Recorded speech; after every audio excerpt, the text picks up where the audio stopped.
Bueno, mi hermano, vamos a continuar con las enseñanzas que como de costumbre en la iglesia tenemos, ¿verdad? Y esto es una gran bendición.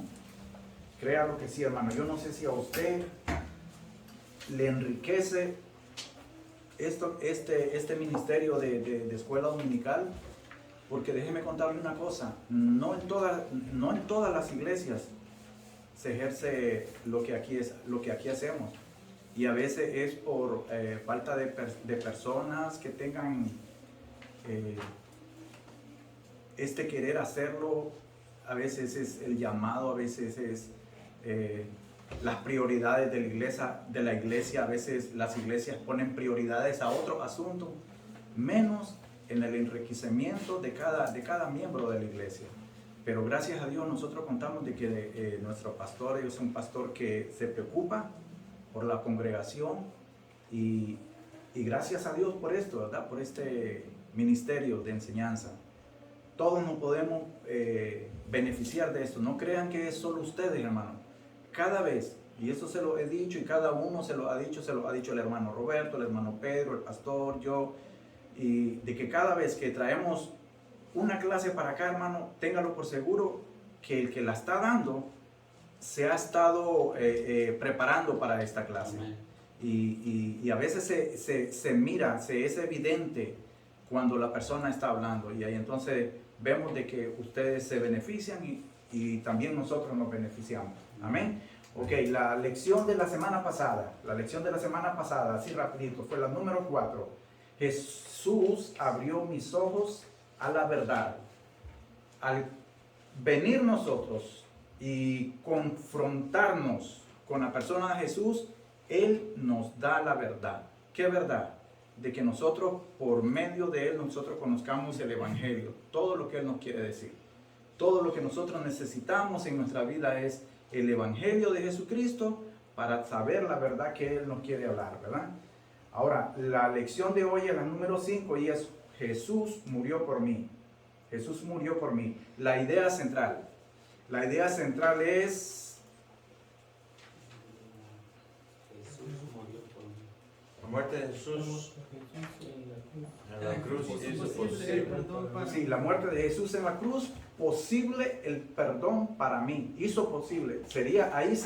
Hizo posible el perdón para mí, ¿verdad? Los pasajes que vamos a estar estudiando es de Juan 19 al 16-19. Después nos vamos a brincar un poco ahí, 28-30. También vamos a ver de lo que es al 38 al 42. Ahora, yo le voy a pedir algo, mi hermano. Yo le voy a pedir algo. Para que usted le encuentre el sentido completo y que usted conecte este pasaje con lo que vamos a enseñar ahora, yo lo que le voy a pedir, hermano, humildemente, es que usted en su casa estudie por sí mismo. Usted en su casa estudie por sí mismo los versículos, los pasajes anteriores, los capítulos anteriores, del 16 en adelante. Del 16 en adelante va a ser necesario que usted estudie esto para que nosotros sepamos de qué nosotros nos vamos a estar estudiando hoy, ¿verdad? Ahora mire, todos sabemos, hermano, que tradicionalmente en algún momento de nuestra vida, hermano, estoy hablando de cuando éramos jóvenes, todos los que estamos aquí somos adultos, pero en algún momento de nuestra vida, yo no sé de qué tipo de tradición religiosa usted venía. Al menos yo era de la católica, ¿verdad? Y ya como todos saben, la Iglesia Católica es la única religión que dramatiza los sucesos ocurridos que habla la Biblia en el Nuevo Testamento acerca de la muerte, del padecimiento, la crucifixión y resurrección de nuestro Señor Jesucristo. Es la Iglesia Católica, es la única, ¿no?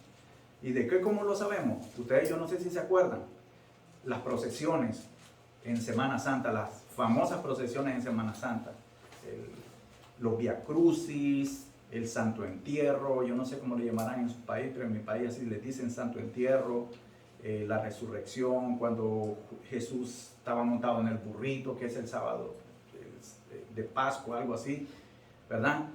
Y todas esas cosas nosotros las hemos visto, porque de alguna manera nos las enseñaron pequeños.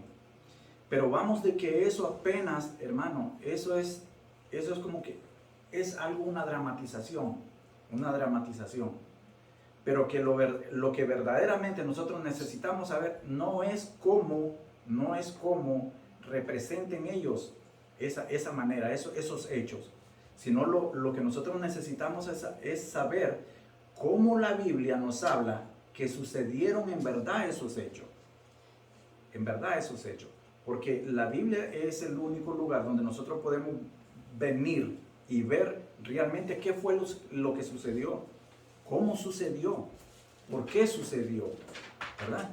Y ahora eso es lo que nosotros vamos a estar estudiando. Ok, mire, lamentablemente yo traía un pequeño video, pero parece que no, ahí dice que no se pudo completar la carga, pero entonces lo vamos a omitir. A ver si alguien me lee lo que es Juan 19, 6, 19. Amén. Sí. Dice la palabra. Sí. Así que entonces lo entregó a ellos para que fuese crucificado. Tomaron pues a Jesús y le llevaron, y él cargando su cruz salió al lugar llamado de la calavera, y en hebreo Gólgota. Y allí le crucificaron, y con él a otros dos, uno a cada lado y Jesús en medio. Escribió también Pilato un título que puso sobre la cruz, el cual decía: Jesús Nazareno, Rey de los Judíos. Amén. Amén, gloria a Dios. Mire cómo empieza. Por eso, lo que nosotros, aquí apenas empezamos en el versículo 16, estamos empezando en el versículo 16. Y dice, así que entonces lo entregó a ellos para que fuese crucificado. Ahí estamos agarrando una historia a medias, ¿verdad? Como quien dice, a medio palo. Para que nosotros comprendamos esa historia, es necesario que nosotros nos regresemos desde el principio para entender bien la historia. Así que entonces, ya aquí Jesús había pasado por un juicio. Ya aquí Jesús había sido entregado en el Getsemaní. Ya aquí Jesús había sido interrogado por Anás, que era el suegro de Caifás. Ya aquí Jesús había sido interrogado por los miembros del Sanedrín. Y ya aquí Jesús había sido entregado a las autoridades romanas para que ellos hicieran justicia, ¿verdad?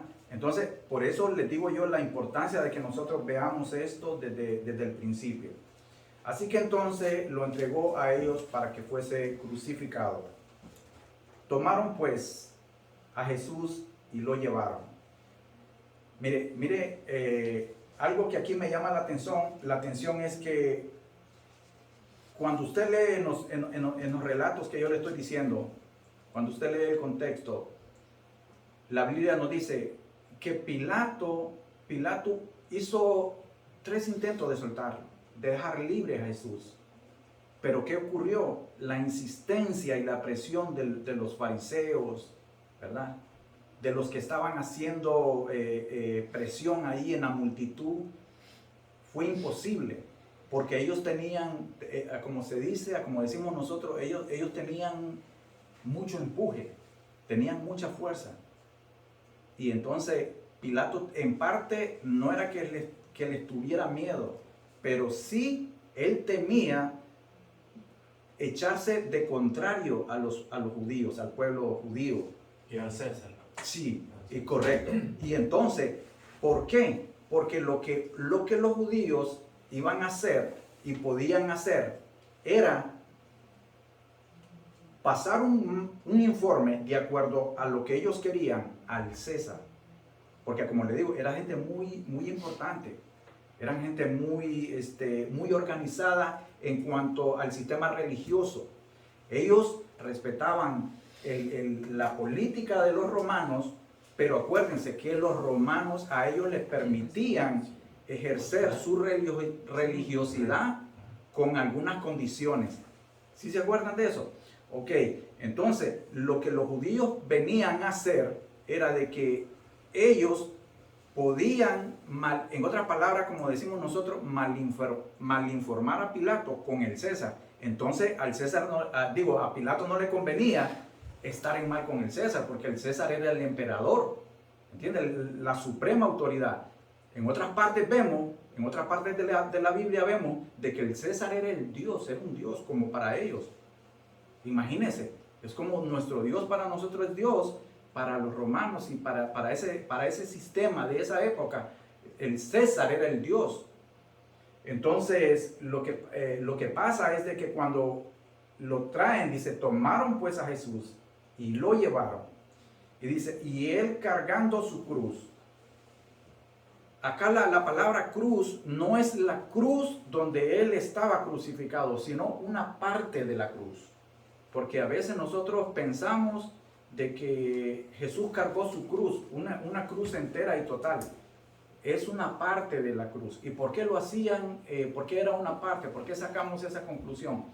Porque mire, en aquel entonces los romanos crucificaban tanta gente cada día que para ellos era imposible de que se le diera una cruz a cada persona.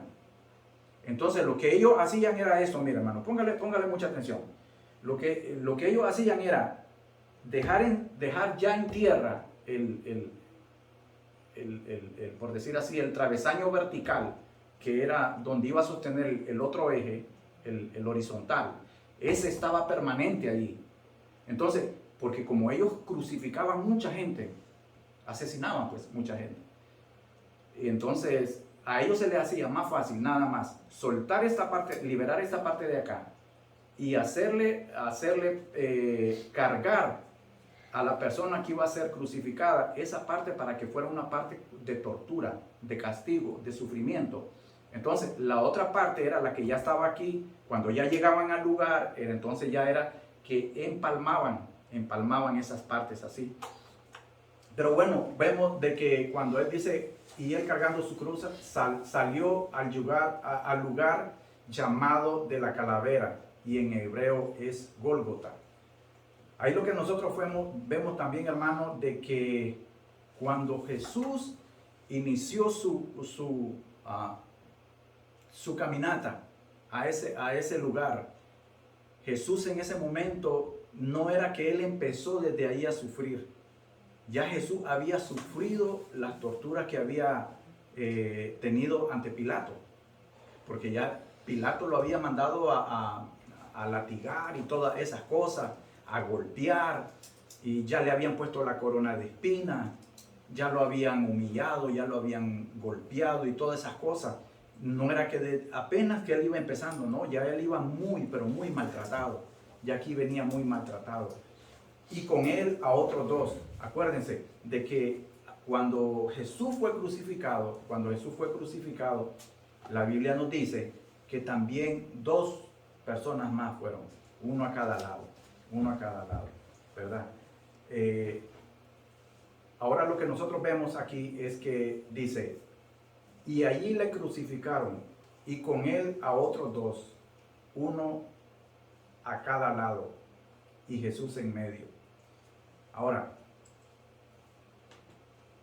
lo que nosotros podemos ver también es de que para los judíos, el decir ellos de que Jesús era el rey de los judíos era algo inconcebible. Ellos en ningún momento, por eso es que lo crucificaron más bien.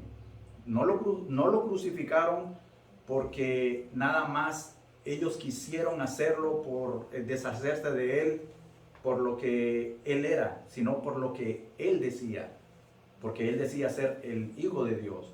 Entonces aquí nosotros vemos de que cuando los judíos hacen esta aceptación, lo que los judíos hacen primero, mejor más bien dicen, al César tenemos como rey y no a este, porque para ellos preferían en ese momento afirmar cualquier otra persona que estuvieran sujeto, que ellos estuvieran sujetos a él, menos a Jesús.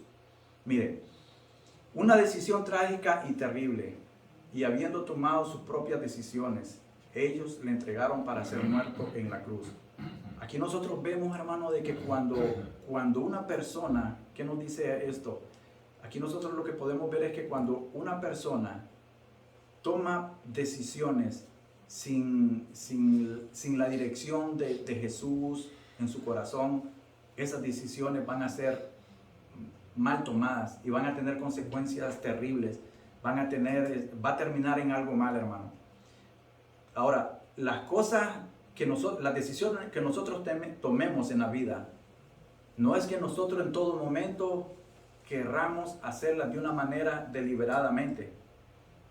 Lo que pasa es que cuando nosotros tomamos la decisión de incluir en esas decisiones a Dios primero y diciendo, poniendo bajo su voluntad qué es lo que vamos a hacer, las cosas salen mejor. Las cosas salen mejor. Imagínese que cuando uno va a hacer alguna transacción o qué sé yo, algún negocio, hermano, yo creo que todos lo hacemos. Le pedimos dirección al Señor, que Él me dirija, me dé buen discernimiento para hacer este negocio, que lo otro. Señor, que seas tú el que dirija esto y que lo otro. ¿Me entiendes? Porque cuando nosotros hacemos estas cosas a nuestra manera, puede que salgan bien, hermano, pero la cosa es esta, y lo mejor es esto, de que las cosas salen mejor, con Dios incluido, que con Dios fuera. Ahí es donde nosotros tenemos que ver eso, ¿verdad? Ahora, una decisión amorosa. Jesús, siendo inocente, cargó su cruz sin reproche alguno. Y nosotros aquí vemos la humildad del Hijo de Dios. Aquí nosotros vemos el cumplimiento del propósito de Jesús al venir a la tierra y encarnarse como la segunda persona de la Trinidad y hacerse que el verbo fue carne. Entonces, ahí nosotros vemos que el Dios Todopoderoso, hecho amor, Él viene y se hace humilde por nosotros. ¿Por qué? Por amor, hermano.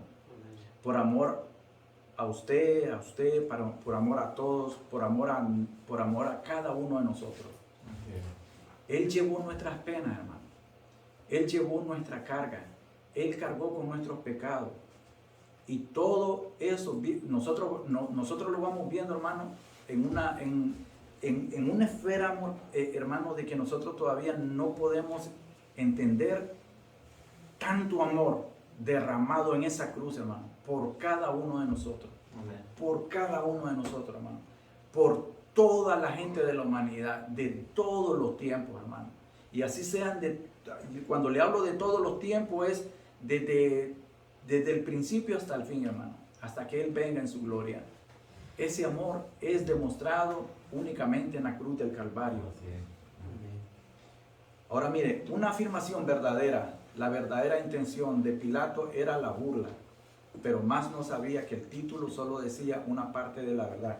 Lo vamos a ver esto que vamos a ver, lo vamos a ver en este versículo. Dice, escribió también Pilato un título que puso sobre la cruz, el cual decía, Jesús Nazareno, Rey de los Judíos. Mira algo que me llama la atención aquí. Y a veces nosotros somos tan irreverentes y ignorantes, y a veces somos rebeldes, desobedientes, insolentes, hermano, que a veces nosotros no le damos la autoridad a Jesús como quien es, por lo que Él es. ¿Por qué? Porque aquí nosotros vemos, hermano, aquí vemos nosotros la burla de Pilato. Según él, lo que él estaba poniendo era que se estaba burlando. Pero mire, póngase a pensar una cosa. Pilato era un simple ser humano. Ok, Jesús en ese momento era humano, pero era Dios. Y es una cosa muy diferente. Cuando Pilato estaba juzgando a Jesús, no era que Pilato estaba juzgando a un simple humano, sino que Pilato estaba enfrente del Rey de Reyes.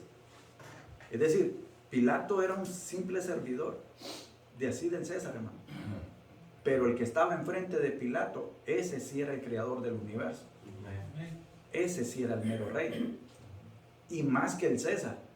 ¿Me entiendes? Y ahí es donde nosotros a veces pensamos, hermano, a veces donde nosotros pensamos que a veces nosotros le echamos, ¿cómo se dijera yo? Florecita a otras personas que tal vez han llegado ¿cómo le dijera yo?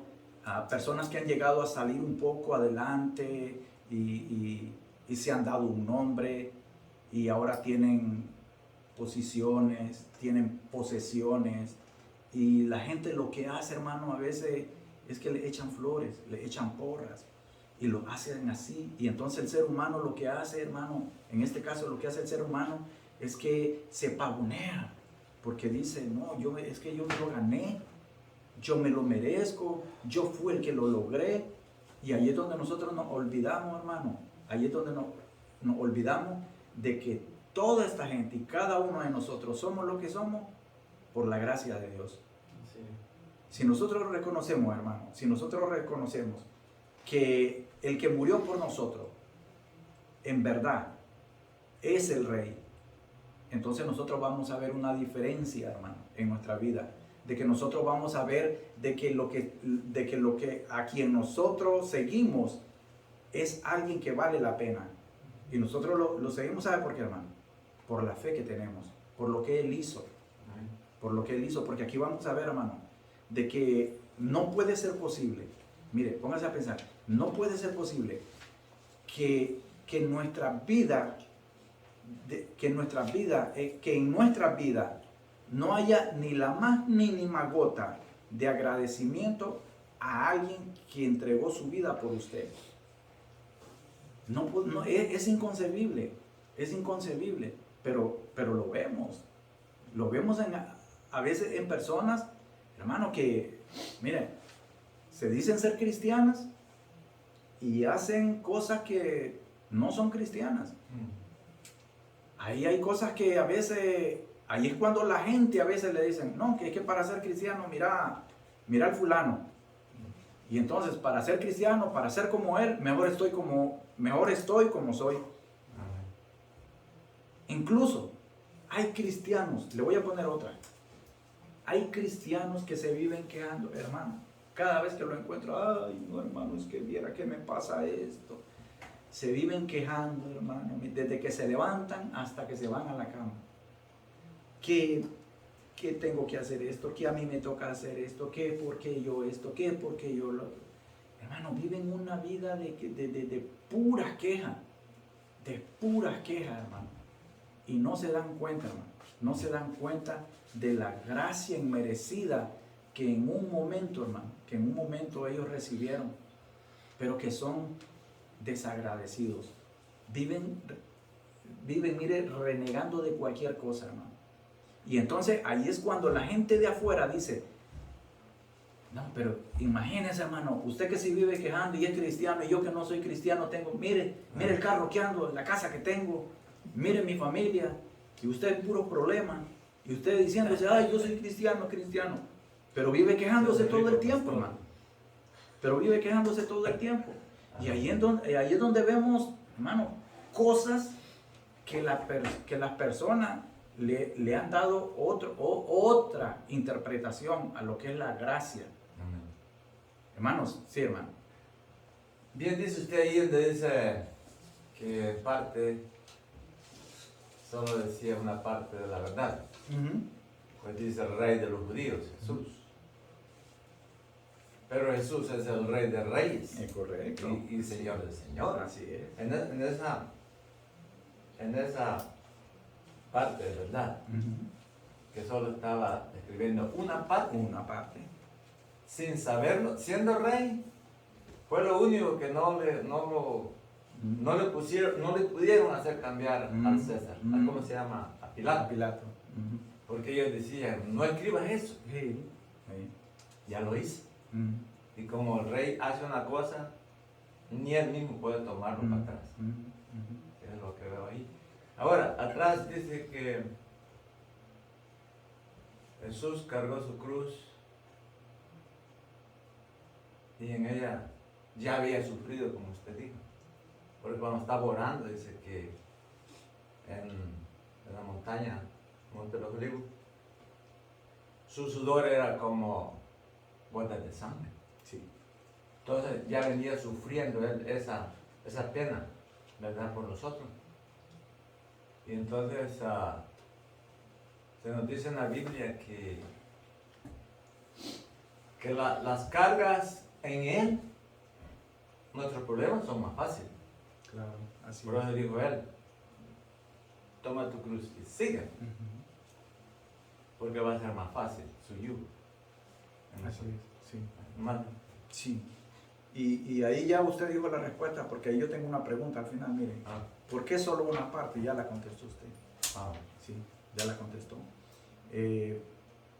Pilato, sin saber, solo estaba poniendo una parte ahí. Pero, ¿cuál es la parte que Pilato no puso, que debió haber puesto? Que no solo era rey de los judíos, era rey de todo el universo. Es el rey del universo. Es el rey de la creación. Amén. Y las cosas se sustentan por su mano. ¿Me entiende? Mire qué poderoso este pasaje. Pero son partes de que a veces... déjeme leerle. Mire la hipocresía de los fariseos. Y de todo lo que estuvieron involucrados en el juicio y en la presión de Jesucristo. En Juan 18... En Juan 18, 28, perdón. En Juan 18, 28. Dice, mire ellos. Según ellos, estaban hablando ellos se las daban de muy religiosos.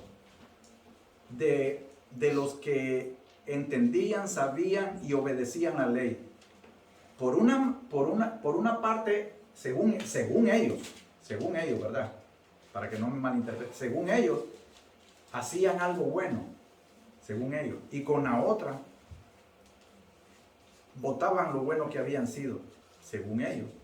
Que de hecho, ni lo uno hecho con una mano, ni lo otro hecho con la otra mano, las dos cosas no eran aceptables.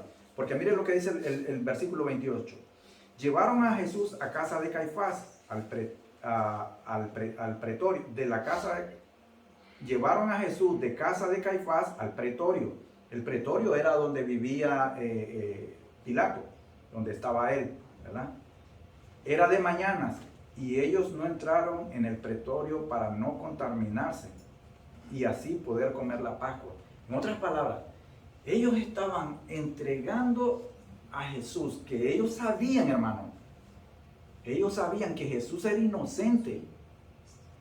Todos ellos sabían, los fariseos sabían que Jesús era inocente, Pilato sabía que Jesús era inocente, Herodes sabía que Jesús era inocente. Todos ellos sabían que Jesús era inocente, pero lo que ellos querían era sacarlo de circulación, como decimos, ¿verdad? Ellos lo que querían era deshacerse de él. Y entonces aquí vemos nosotros la religiosidad de ellos, de que según ellos, para no contaminarse, ellos decían, no, yo no me entro porque tu casa es inmunda. Era pura religiosidad de ellos. Pero lo que en verdad era, a ellos no les importaba, hermano. Lo que ellos necesitaban era nada más entregar a Jesús para que Jesús fuera muerto. Porque mire, también, mire lo que dice en el versículo 31. Entonces les dijo Pilato, tomad de vosotros y juzgadle según vuestra ley. Porque eso les tocaba a ellos. Entonces, pero dicen ellos, inmediatamente, por eso les digo, ellos hacían lo que a ellos les convenía. Y los judíos le dijeron, a nosotros no nos está permitido dar muerte a nadie. Entonces nosotros vemos eso, de que se lavaban las manos, al igual que Pilato se lavó las manos, ellos también se estaban lavando las manos. Cierto. Ellos eran partícipes de ese show que ellos estaban montando. Amén. Porque ellos lo que estaban haciendo era dándole muerte a un justo, a una persona inocente, sabiéndolo ellos, hermano, sabiéndolo ellos. Ok, a ver si alguien me lee lo que es Juan 19, 28.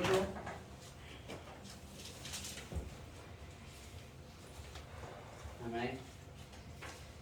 Dice la palabra de Dios. Después de esto, sabiendo Jesús que ya todo estaba consumido, y dijo, para que la escritura se cumpliese, tengo sed. Y estaba ahí una vasija llena de vinagre.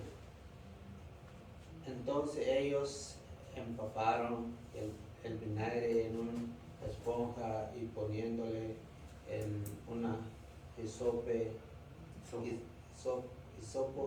y se la acercaron en la boca. Cuando Jesús hubo tomado el vinagre, dijo, consumado es, y habiendo inclinado la cabeza, entregó el espíritu. Amén, gloria a Dios.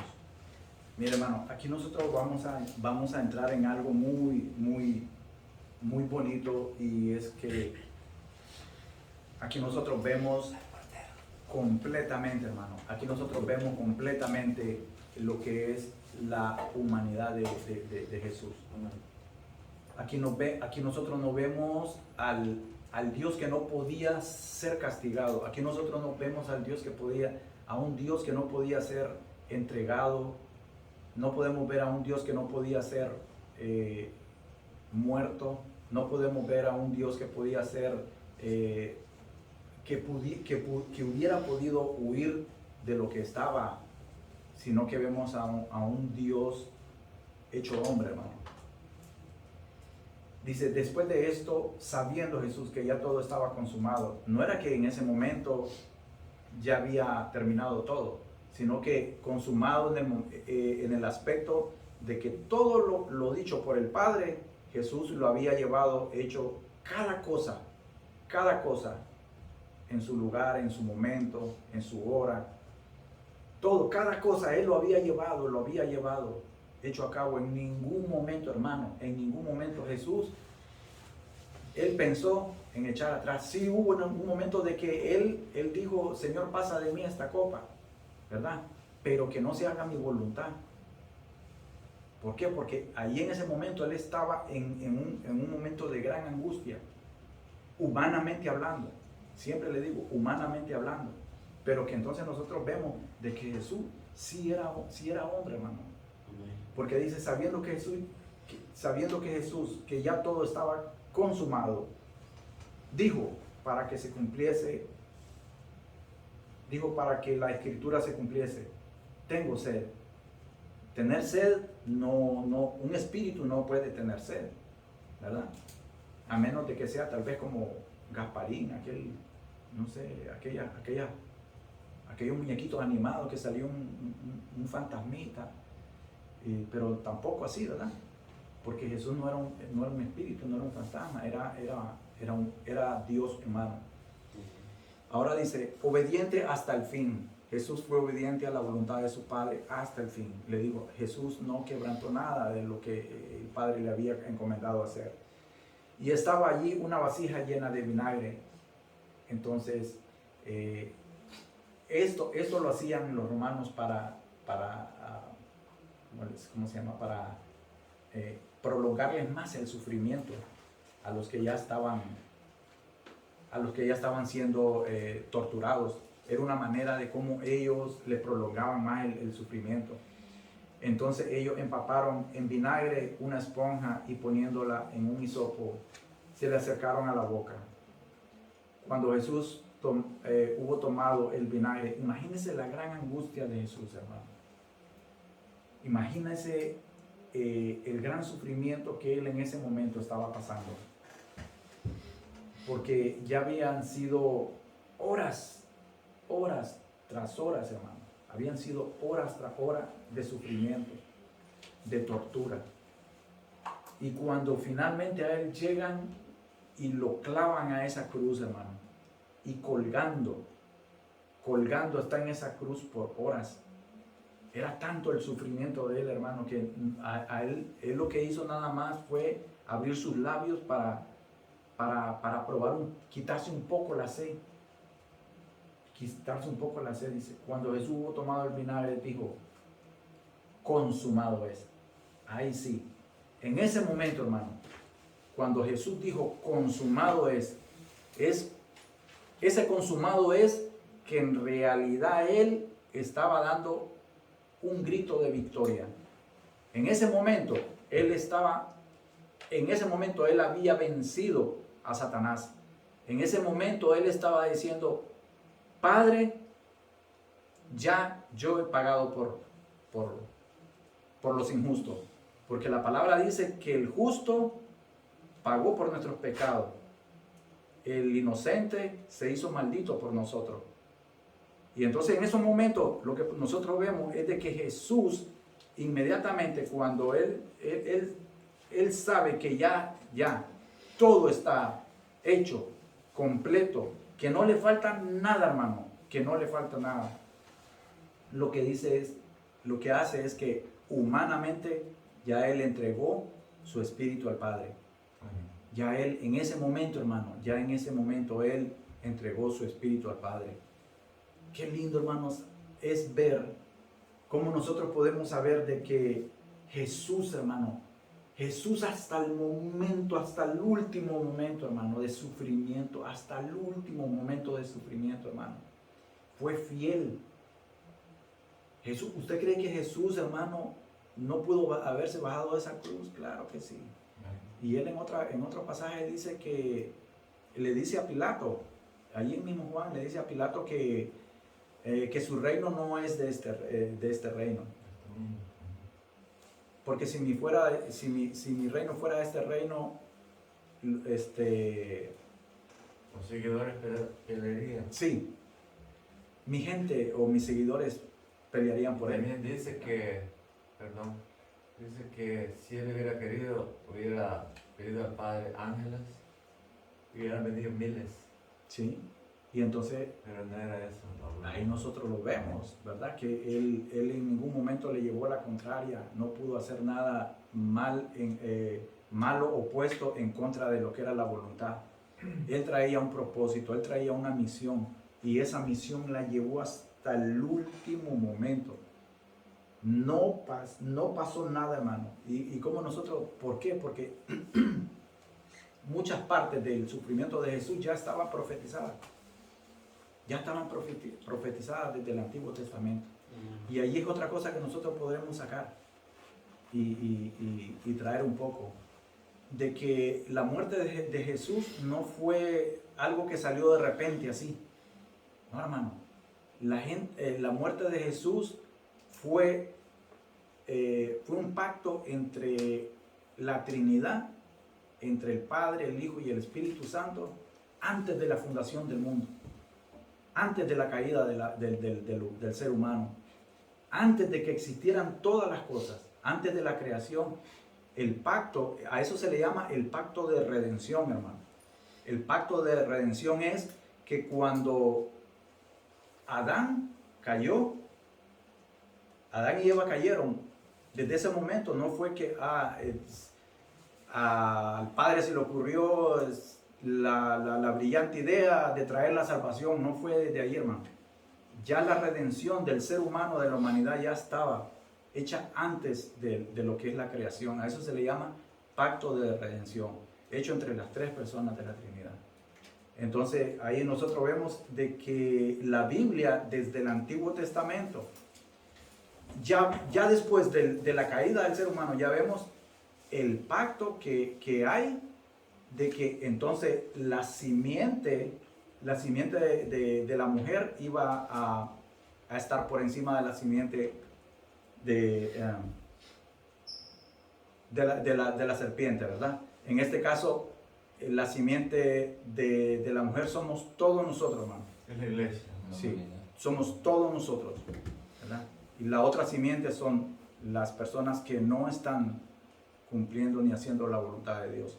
Son los que están del lado contrario, ¿verdad? En el control hasta el fin. Él estuvo en control hasta el fin. Cuando vemos el desarrollo de la captura y la ejecución, todos pensaban tener el control, pero no era así. Y ahí nosotros vemos de que en su momento en su momento vemos de que Judas pensó salirse con la suya, porque había obtenido lo que quiso, ¿verdad? Pero no fue así. Vemos también de que los fariseos, los saduceos, los escribas y cada una de las personas que estuvieron participando en toda esta drama, todos ellos pensaban que se habían salido con la suya. Pilato pensó que se había salido con la suya. Herodes pensó que se había salido con la suya. Los soldados romanos pensaron que se había salido con la suya. Entre sí, todos ellos pensaron que se habían salido con la suya. Y no fue así. En otras palabras, ellos pensaban de que todo estaba bajo su control. Y no. Todo estaba en control de la soberanía de Dios. Porque eso era lo que Dios quería que pasara. De que su Hijo pagara para la redención de nuestros pecados. Y ahí es donde nosotros vemos nuevamente el amor infinito de nuestro Señor. Ahora, cuando dijo esas palabras de que consumado es una misión cumplida. Jesús cumplió su misión en su totalidad. Al final, Él entregó su espíritu al Padre. Cada vez que nosotros, hermanos, cada vez que nosotros hacemos algo y lo hacemos para Dios, nosotros tenemos que ser, hermanos, lo más reverentemente posible y con mucho temor, poner nuestro espíritu ante el Padre. ¿Por qué? Porque a veces nuestro espíritu por la carne tiene tendencia a caer y eso nos pasa todos los días, hermano, porque la carne es débil, ¿verdad? Y acuérdese que si algo a nosotros, si algo hay en nosotros que nosotros no podemos hacer mal, es seguir los deseos de la carne. Porque cuando nosotros nos ponemos en eso no nos damos ni cuenta, hermano. Así de sencillo, no nos damos cuenta. Pero esas son cosas que a veces nosotros tenemos que ver con mucha reverencia cuando ponemos nuestro espíritu en las manos del Padre. Yo no sé cada cuánto de nosotros, cuando salimos de nuestras casas, Señor, en tu mano encomiendo mi vida, mi espíritu, porque yo no sé qué me va a pasar en el camino, hermano. Cuando salga, cuando regrese, y la vida de nuestros familiares, de nuestros seres queridos. Nosotros nos tenemos que poner en manos de nuestro Señor. Nosotros tenemos que poner nuestro espíritu en la voluntad del Padre. Porque si nosotros ponemos nuestro espíritu a voluntad de nuestra carne, hermano, vamos a caer en algo malo. Amén, hermano. Amén. Ok, ahora si alguien me lee lo que es el Juan 19, 38 al 42. Amén. Amén, hermano. El Señor nos dice así. Después de todo esto, José de Arimatea, que era discípulo de Jesús, pero secretamente por miedo de los judíos, rogó a Pilato que le permitiese llevarse el cuerpo de Jesús, y Pilato se lo concedió. Entonces vino y se llevó el cuerpo de Jesús. También Nicodemo, el que antes había visitado a Jesús de noche, vino trayendo un compuesto de mirra y de aloes, como 100 libras. Tomaron pues el cuerpo de Jesús y lo envolvieron en lienzos con especies aromáticas, según es costumbre sepultar entre los judíos. En el lugar donde había sido crucificado había un huerto, y en el huerto un sepulcro nuevo, en cual en el cual aún no había sido puesto ninguno. Allí, pues, por causa de la preparación de la Pascua de los judíos, y porque aquel sepulcro estaba cerca, pusieron a Jesús. Amén, gloria a Dios. Ok. Hermano Orman, a ver si me busca Éxodo 12:46. Éxodo 12:46. Hay pasajes, hermanos, que nos hablan de lo que, por eso le digo, de que lo que está pasando ahorita no es que haya salido de repente, sino es que ya estaba profetizado. Hermano Salvador, si me lee, por favor, Salmo 34:20. Hermano Pedro, a ver si me busca Zacarías 12:10. Zacarías 12:10. Ok, vamos a empezar con algo. Después de todo esto, dice, ¿verdad? El versículo 38. Ese después de todo esto era de lo que había acontecido. Amén. Todo lo que había pasado. Ya Jesús había muerto. Ya a Jesús lo habían bajado de la cruz. Obviamente muerto. Ya él estaba muerto. José de Arimatea era un discípulo de Jesús. Un seguidor de Jesús. Pero mire, aquí encaja mucho, aquí encaja algo que a veces muchos somos y no nos damos cuenta. Póngale cuidado. Que era discípulo de Jesús. ¿Cuántos de nosotros decimos que somos discípulos de Jesús? En ese mismo versículo dice que era discípulo de Jesús, pero hay una palabra. Pero secretamente. Es decir, él seguía a Jesús, él creía en lo que Jesús decía, en lo que Jesús hacía, ¿verdad? Él lo hacía. Pero vamos a ver y ponernos en su zapato, de que él no se destapaba por medio a los judíos. Miedo. Él tenía temor. Ahora, era una persona rica, hermano. José de Arimateo, él era rico. Pero como le digo, estas personas, todos los miembros del Sanedrín, ellos eran ricos y poderosos. No solo ricos y poderosos. Tenían mucha influencia, hermano. Pero entonces, ellos lo que hicieron fue, este señor, José de Arimatea, lo que él hizo fue mantenerse siempre, como se dice, en la clandestinidad. Porque a él no le convenía, hermano. Porque a él no le convenía que los judíos supieran su relación con Jesucristo. Ahora, mire, muchas veces, hay cristianos. Él lo hacía, vamos a poner una diferencia desde ahorita. Él lo hacía con el propósito de que los judíos no lo descubrieran, porque se iba a meter a grave problema. Sí. Hay una palabra, ellos, como el ciego que fue expulsado, ese era el miedo, que lo iban a expulsar de la sinagoga. Para ellos dos, ese es el temor. Así como hicieron con el ciego que vimos la semana pasada. Sí. Lo expulsaron porque Sí, era sí, discípulo claro. de Jesús. Sí, así Dicen es. ellos. Es más que eso. Sí, claro que sí. Y ahora lo que yo le quiero... Okay, ese es el caso de José de Arimatea. Ahora póngase a pensar en el caso de un cristiano actual. Póngase, vamos a ser alguien que... No hay ningún Carlos acá, pero vamos a hacer de que Carlito es parte de la congregación, ¿verdad? Pero Carlito, supongamos que dice él que viene todos los domingos y que es muy buen cristiano. Pero Carlito no quiere quedar en mal delante de la gente del mundo, de sus compañeros de trabajo, de su vecindario, de su familia y de otros. Entonces, Carlito lo que hace es esconder su cristianismo. Es decir, él es cristiano nada más los domingos, o cristiano dominguero, como suelen muchos ser, ¿me entiendes?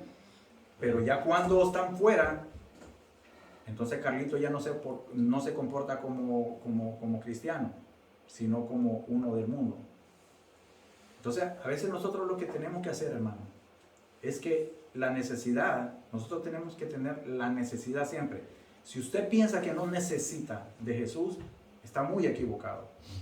Nosotros tenemos que saber, oiga, saber es que yo tengo que entender, conocer y aceptar la necesidad de Jesús en mi vida. Siempre, hermano. No solo aquí, porque aquí es muy bonito que usted me mire así, pero ¿qué hay cuando yo estoy afuera?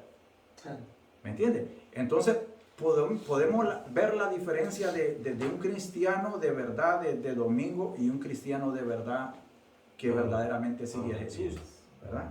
Ahora, aquí ese señor lo estaba haciendo por miedo, ¿verdad? Pero el ejemplo que yo le puse es que muchos se ocultan su amor por Jesús, ¿verdad? Por miedo a que los saquen del círculo de lo que la sociedad ahora les presenta, les pone así, ¿verdad? Entonces, mire, por miedo de los judíos, rogó. Este rogó, hermano, fue que llegó suplicándole, por favor. Esa es una rogativa, ¿verdad? Rogó a Pilato que le permitiese llevar el cuerpo de Jesús. Y Pilato se lo concedió. Entonces vino y se llevó el cuerpo de Jesús. También Nicodemo, el que antes había visitado a Jesús de noche. Si se fija de que aquí vemos en estos dos discípulos, vemos el temor de que para ellos no era permisible, no era que no pudieran, ellos podían, pero no le era beneficioso para ellos destaparse que eran seguidores de Jesús, porque ellos se iban a meter a un gran problema. Porque acuérdese que también, y ahí lo está diciendo, dice, visitando a Jesús de noche, el que antes había visitado a Jesús de noche. Y de noche, ¿por qué lo hizo de noche? Por la misma manera. ¿Qué hace la oscuridad? Ocultar. Y eso es lo que a veces nosotros lo que hacemos. A veces nos ocultamos en la oscuridad. Nos ocultamos para que no nos miren. La oscuridad lo que hace es ocultar a veces, la oscuridad lo que hace es ocultar el pecado de la persona. La claridad es lo opuesto. Jesús es la luz. Cuando Jesús es la luz, significa que Jesús es la verdad. ¿Y qué es lo que hace la verdad? Que pone al descubierto mi pecado. Entonces, por eso es que al pecador siempre le gusta estar en oscuridad. El cristiano no tiene por qué andarse escondiendo, ¿verdad? Entonces dice, vino de noche, vino trayendo un compuesto de mirra y de aloes, como 100 libras. Tomaron pues el cuerpo de Jesús y lo envolvieron en lienzo con especias aromáticas. Hermano Norman, léame Éxodo 12:46. Tienes dos referencias, ¿leo solo una o las dos? ¿La otra cuál es? La de Salmos 30. Salmos Yo le dije, hermano, 24. ¿cuál es la suya, hermano? Al 34:20. Ok, Entonces la de él, ¿no? sí. Ok, yo solo una. Ok. Se comerá en una casa y no llevarás de aquella carne fuera de ella, ni quebraréis hueso suyo. Ahí esto no tiene sentido.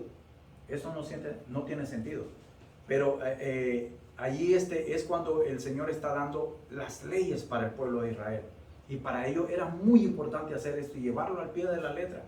Porque para ellos habían partes de cómo hacer y preparar los alimentos para que no se contaminaran. ¿Entiendes? Y lo que según la ley se establecía, así tenía que cumplirse, al pie de la letra. Pero acá, esto está señalando a Jesús. Porque aquí, en este momento, cuando Él fue crucificado, mire, a los otros, no es que solo a los dos que estaban crucificados uno a la par del otro, sino es que a todos los que crucificaban les quebraban las rodillas. Y lo que hacían es que, ¿por qué se las quebraban? porque mire, lo que hacían ellos, yo estaba leyendo en un comentario, lo que la gente hacía, los crucificados hacían, es que antes de morir, ellos podían sobrevivir más tiempo si ellos se levantaban así, mire. Si ellos se impulsaban con los pies donde estaban crucificados, haga de cuenta caso que hay una base donde ellos tienen sus pies, y entonces ellos se empinaban para que su tórax se levantara y sus pulmones se llenaran de aire. Entonces ellos podían permanecer más tiempo vivos. Se cree que eran de 3 días, 36 horas que ellos pasaban en esa agonía. Pero cada vez que ellos hacían eso, era como que se aliviaban un poquito más el sufrimiento. ¿Me entiendes? Entonces, como los romanos sabían eso, entonces lo que los romanos hacían era quebrarles las rodillas para que ellos no se pudieran impulsar y que la agonía fuera todavía más larga todavía. ¿Me entiendes? Fuera colgado, pero ya en esta vez ahí sí, en el peso nada más así de lo que estaban en su brazo, en sus manos.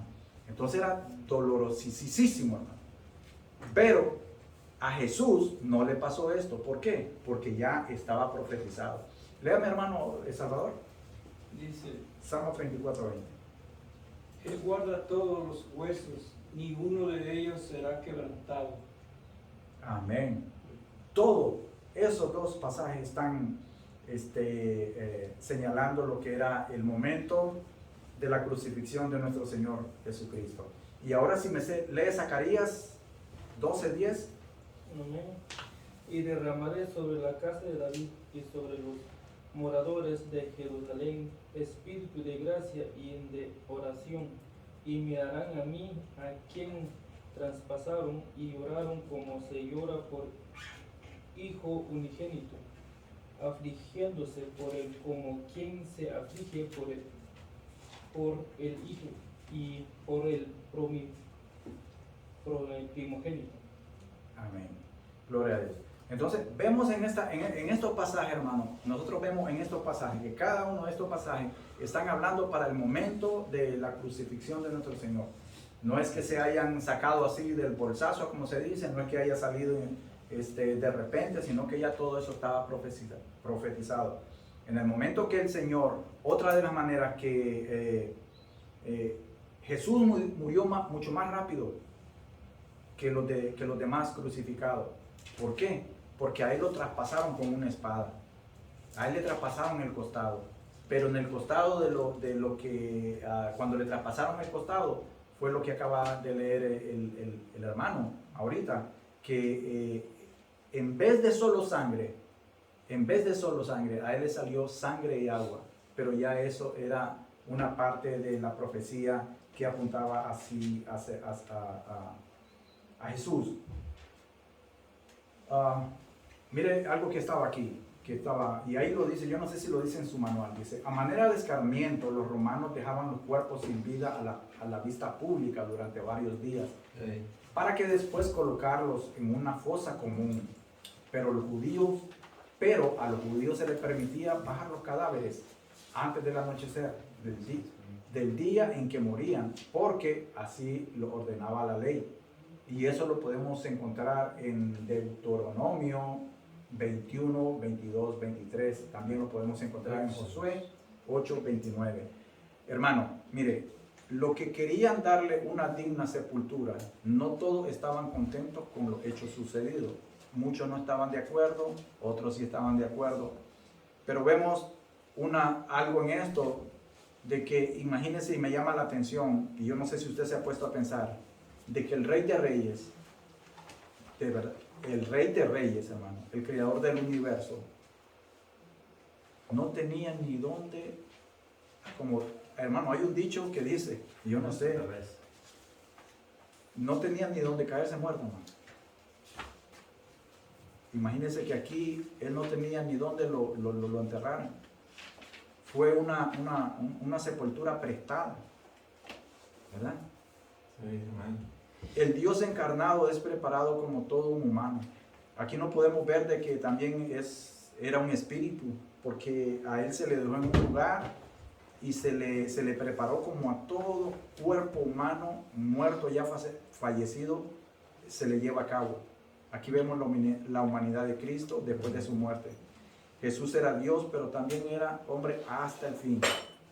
Su sepelio fue bastante apresurado, dado a que se acercaba el día de la Pascua. Y en la conclusión, hermano, vamos a traer de que vemos que todos los que participaron en la muerte de Jesús lo hacen por complacer a alguien en particular. Los fariseos se complacían los unos entre otros y ellos lo hacían para ver el deleite de entre ellos y que la gente los aplaudiera como los mejores. Nosotros vemos también que los soldados lo hicieron por complacer a los que estaban por encima de ellos. Nosotros vemos que Pilato hizo lo que hizo por complacer a los judíos. Nosotros vemos que cada uno de ellos tomó un papel, pero cada uno de ellos fue responsable por lo que hizo. Ahora, no fue que Jesús, no fuera de que Jesús, digamos, no permitiera hacer esto, sino que se tenía que hacer esto. Se tenía que hacer esto para que las escrituras se cumplieran. Pero la legítima verdad es que nadie entregó a Jesús y nadie lo obligó a morir en esa cruz. Jesús aceptó voluntariamente su sacrificio. Él se entregó por todos nosotros y no fueron los romanos o los judíos que llevaron a su muerte. Fueron nuestros pecados, hermano. Fueron nuestros pecados, los tuyos, los suyos, los míos y los de toda la humanidad, que llevaron a Jesús hasta la cruz del Calvario. No fueron nadie que lo mató a Jesús. Fueron nuestros pecados, hermano. Así es. Amén, mi hermano. Amén. Ok, nos vamos a despedir. Bendito Señor, te damos gracias, Padre eterno, por este día, mi Señor. Gracias, Padre Santo, por